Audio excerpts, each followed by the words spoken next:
This building has got it covered, literally. Also known as 5 Pointz, this Long Island City building is covered in legal graffiti artwork. Even the rooftops are decorated. But this building is not a canvas for the public. Painting is by permit only. Artist Jonathan Cohen, better known as Mears, was given full reign over the building's walls by its owner, Jerry Walkoff. The building gets a new face every spring.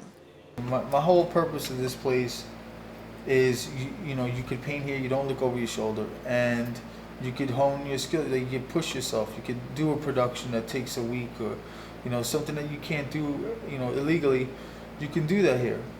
Visitors from all over come to take pictures and admire the work, while others come to contribute. Well known in the world of graffiti, Lady Pink has been around since the late 1970s, focusing on subway cars for her canvas. Now, Lady Pink is an advocate for public art while inspiring students to explore their creative abilities. Graffiti is basically an education. It's an unorthodox, unconventional education, but nevertheless it is. It builds character, teaches you to take projects from beginning to end. It teaches you to do things that are believed impossible, and you come out and you're a grown-up, and you can adjust and handle the rest of this world, which is also fierce and harsh. For Lady Pink and her students, 5 Pointz is more than a building covered in graffiti. It's a classroom, a safe place for young artists to legally practice their craft. Robert is a student of Pink's, and not only is it his first time at 5 Pointz, but it's his first time ever working on the wall of a building. It's great. It's so cool. I mean, it's harder than it looks, but people tell me that I'm all right at it, so I don't have to worry about that. Drawing is something you can do in a small space. Regardless, you can turn that into something life-size, monumental for other people to see. While some of these younger artists have only just begun, older artists have been doing this for as long as 20 years. An artist who calls himself Fetus, formerly known as Fame, asked not to have his face shown on camera. He has been involved with graffiti since 1987.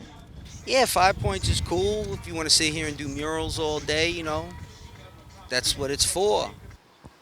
But the artist's safe haven won't be around much longer, at least not for this summer. Last month, a stairwell collapsed and scaffolding now obstruct the walls of 5 Pointz. It'll be the first time in 6 years 5 Pointz won't be open for painting.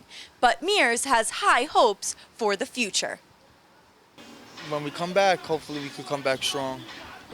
Despite the owner's future plan to build real estate on the property, Mears hopes to one day transform this project into a museum dedicated to public art. Some passengers on the neighboring 7 train might see this building's untraditional paint job as a form of vandalism, but Mears is sure that somewhere along the line, it became art. I'm Alana Finn for Stony Brook News.